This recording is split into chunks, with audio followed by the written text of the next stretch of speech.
বন্ধুগণ নমস্কার। প্রথমে আপনাদের অনুরোধ করব আপনারা আমার এই চ্যানেলটি সাবস্ক্রাইব করবেন।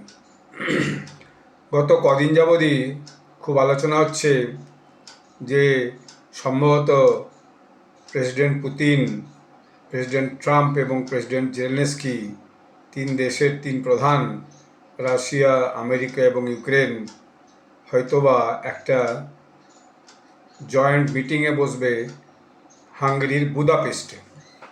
এখন এই কথাটা কদিন ধরেই চলছে এবং গতকাল দেখলাম বিবিসি একটা রিপোর্ট পাবলিশ করেছে এবং যেখানে বলা হচ্ছে যে জেলেনস্কি হোয়াইট হাউসে যে গত শুক্রবার মিটিং করেছেন, আমি একটা আগে ভিডিওতে বলেছিলাম যে প্রেসিডেন্ট জেলেনস্কি ইউক্রেনের তিনি আসছেন আমেরিকার প্রেসিডেন্ট ডোনাল্ড ট্রাম্পের সঙ্গে হোয়াইট হাউসে মিটিং করতে।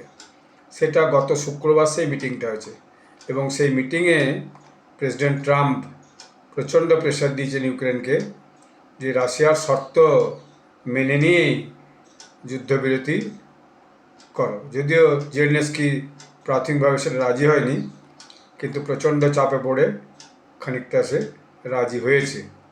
তারপরে সেটা অফার করেছে যদি আমাকে বলা হয় আমি ওই বুদাপেস্টের মিটিং, যেটা প্রেসিডেন্ট পুতিন এবং প্রেসিডেন্ট ট্রাম্পের সঙ্গে হবে, সেই মিটিংয়ে যোগদান করতে ইচ্ছুক বা যোগদান করতে রাজি আছি। I am willing to join in the meeting in Budapest, Hungary, if I called by both the leaders. এবং অবশ্যই নিশ্চয়ই হাঙ্গেরির যিনি প্রধান তিনি হয়তো থাকবেন, কারণ যেহেতু হাঙ্গেরিতে হবে সেটা তো থাকাটা স্বাভাবিক। হাঙ্গেরির যিনি প্রধানমন্ত্রী তিনি হচ্ছেন ভিক্টর অরব্যান। যদিও জেলেনস্কি একটা অভিযোগ করেছেন যে হাঙ্গেরি এরা কিন্তু রাশিয়ানপন্থী, অর্থাৎ তারা থাকতে রাশিয়াতে সঙ্গে তার মিটমাট হওয়া খুব মুশকিল হবে, কারণ হাঙ্গেরি অবশ্যই রাশিয়ার পক্ষ নেবে এবং তার দেশে যেহেতু হবে প্রধানমন্ত্রী হিসাবে তার থাকাটা অবশ্যই উচিত। তবে মনে হচ্ছে এরকম একটা যদি মিটিং হয়, দুপক্ষই বিশেষত রাশিয়া ইউক্রেনের লিডাররা যদি বসে এবং যদি প্রেসিডেন্ট ট্রাম্প মধ্যস্থতা করে, প্রেসিডেন্ট ভিক্টর অরবান তিনিও যদি সেখানে একটু সাহায্য করেন, তাহলে হয়তো যুদ্ধটা থেমে যেতেও পারে। এবার প্রেসিডেন্ট ট্রাম্পও চাইছেন যেভাবে হোক রাশিয়ার সঙ্গে যুদ্ধটা ইউক্রেনের বন্ধ হোক, কারণ এতে সব দেশেরই ভয়ানকভাবে ক্ষতি হচ্ছে। এখন এইটা যদি হয় আগামী দিনে, সেটা নিশ্চয়ই খুব ভালো হবে। দুই পক্ষ এখন সিজ ফায়ার করতে রাজি নয়, যেটা জেলেনস্কি বলেছে I want a permanent piece, not a temporary piece or seize fire like that. কারণ আজকে সিজ ফায়ার হবে, কালকে আবার পুনরায় যুদ্ধ শুরু হয়ে যাবে, রাশিয়া আবার আক্রমণ করে বসবে, সেটা হওয়া উচিত নয়। তবে যেহেতু ডোনাল্ড ট্রাম্প ভয়ানক চেঁচামেচি করেছেন, জেলেনস্কিকে ধমকাধমকি করেছেন, সেটা তিনি একটু নরম হয়েছেন এবং সম্ভবত তিনি এবারে যেভাবে ট্রাম্প বলছেন এবং পুতিন যেভাবে চাইছে সেইটা তো মেনে নেবে। পুতিন কী চান? পুতিন চান যে ক্রিমিয়া তার দখলে থাকবে। পুতিন চান খানিকটা অংশ, আমার যেটা অনুমান আর কি, আমি বিভিন্ন রিপোর্ট পড়ে দেখেছি বা খবর নিয়েছি, যে খানিকটা অংশ যেটা তিনি দখল করেছেন অলরেডি ইউক্রেনের, সেটাকে তিনি নিজে না রাখলেও তিনি বলবেন ওটা বাফার জোন হিসেবে থাকবে, অর্থাৎ কোনো কারণেই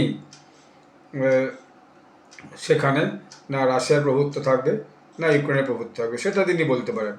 আর তার যে অন্যতম শর্ত আছে, সেই শর্তটা হচ্ছে কোনো কারণেই ইউক্রেন ন্যাটোর সদস্য হবে না। সেটা যদি রাজি হয় ইউক্রেন এবং ন্যাটো সদস্য দেশগুলোকে যদি বোঝাতে পারেন ডোনাল্ড ট্রাম্প, অর্থাৎ ইউরোপিয়ান ইউনিয়নকে, যে দেখুন ভাই আপনারা এইভাবে আর এটাতে বাধা ডালবেন না, দু দেশের মধ্যে শান্তিটা হওয়া উচিত এবং বহু মানুষ এই যুদ্ধে মারা গেছে।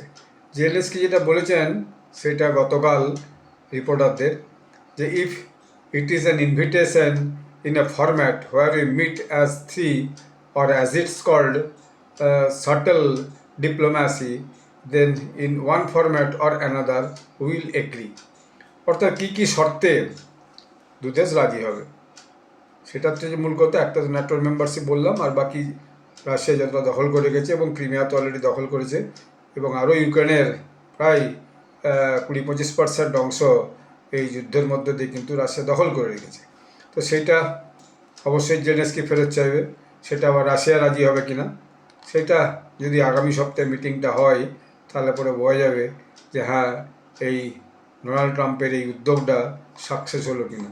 তাহলে আবার এমন হতে পারে ইসরায়েল গাজার যুদ্ধ সমাপ্তির নামে যা হয়েছে, এবং এখন আবার দেখা যাচ্ছে দুই দেশের সঙ্গে আবার যুদ্ধে জড়িয়ে পড়েছে, সেরকম ঘটনা না হয়। জেলেনস্কির বক্তব্যটা একদিক দিয়ে ঠিক, যে এটা একটা পার্মানেন্ট পিসের দরকার, কোনো টেম্পোরারি সিজফায়ার নয় বা টেম্পোরারি পিস নয়।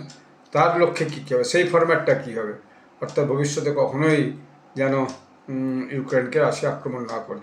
আর অবশ্যই প্রেসিডেন্ট ডোনাল্ড ট্রাম্প যেমন সব জায়গাতেই রেয়ার আর্থ মেটেরিয়ালস, তেল, গ্যাস এরকমের সম্পদ খোঁজ করছেন, ধমকে ধামকে সেই দেশকে, আমি আগে একবার ভিডিওতে বলেছি ভেনেজুয়েলাকে কীভাবে ধমকে তার বসানোর চেষ্টা করছেন, সেরকমই ধমক দিয়েছেন ইউক্রেনের প্রেসিডেন্টকে, জেলেনস্কিকে, এবং অবশ্যই বলেছেন আমি কোনো আর্থিক সাহায্য করবো না, কোনো মিলিটারি সাহায্য করবো না, তোমরা তুমি যদি লড়তে পারো তো লড়ে নাও, ইউরোপিয়ান ইউনিয়নের সদস্য দেশকে তোমার কত সাহায্য করছে তুমি দেখে নাও। আর্থিকভাবে একজনকে পঙ্গু করে দেওয়া আর মিলিটারি অস্ত্র যদি না দেয়, তাহলে কীভাবে ইউক্রেন আর লড়াই করবে? তার তো আর্থিক এবং মিলিটারি শক্তি অত বেশি নয়। এতদিন পর্যন্ত যে 2 বছর ধরে লড়াইটা চালিয়েছে ইউক্রেন, জেলেনস্কি, তার পিছনে হচ্ছে ইউরোপিয়ান ইউনিয়নের বিভিন্ন দেশের সাহায্য এবং আমেরিকার সাহায্য, এই দুটো মিলিয়েই এতদিন পর্যন্ত লড়াইটা করতে পেরেছে। আর তবে একটা ব্যাপার, কিছু কিছু সাংবাদিক, আমি রিপোর্ট পড়ছিলাম যে তারাও সন্দেহ প্রকাশ করছে যে ডোনাল্ড ট্রাম্পের ভেতরে এমন একটা কোনো চাল নেই তো, যে বুদাপেস্টে হাঙ্গেরিতে ডেকে নিয়ে এসে ওখানে তাকে অ্যারেস্ট করবে এবং করে সারা পৃথিবীর লোককে দেখে দিবে, দেখো আমি কীভাবে এত বড় একটা শক্তিকে নিজের বশে আনতে পারি। অনেকে এটা সন্দেহ প্রকাশ করেছে, তো সেটা হওয়ার আশা নয়। মিস্টার পুতিন অত কাঁচা মানুষ নন, তিনিও সব দিক হিসাব করেই ওখানের মিটিংয়ে আসবেন, এবং অবশ্যই তার আগে তার দেশের মধ্যে যাবতীয় প্রস্তুতি নেওয়ার সেই প্রস্তুতিটা তিনি কিন্তু নিয়েই আসবেন। তো আমরা আগামী যে সপ্তাহ, সেই সপ্তাহে কি কবে মিটিংটা হচ্ছে, তার ডেট তারিখ কি ঠিক হলো, এবং কী কী এজেন্ডা মিটিংয়ে থাকবে, সেটা যদি জানতে পারা যায়, আমি আপনাদেরকে আবার একটা সেই তথ্যটা আপনাদেরকে জানাবো। আর যাই হোক, উদ্যোগটা মহৎ। দুই দেশের মধ্যে যুদ্ধ দীর্ঘদিন চলা উচিত নয়, এই যুদ্ধ অবিলম্বে থেমে দুই দেশের মধ্যে একটা স্থায়ী শান্তি হওয়া খুবই জরুরি। এখানেই এই ভিডিওটি শেষ করছি। আবার কোনো নতুন ইস্যু নিয়ে আপনাদের কাছে আসবো। আপনারা আমার এই ভিডিওতে দেখে আপনাদের মতামত দেবেন, কমেন্ট করবেন, যাতে করে আমি আমার ভিডিও আরও উন্নত করতে পারি। সবাই ভালো থাকবেন, ধন্যবাদ।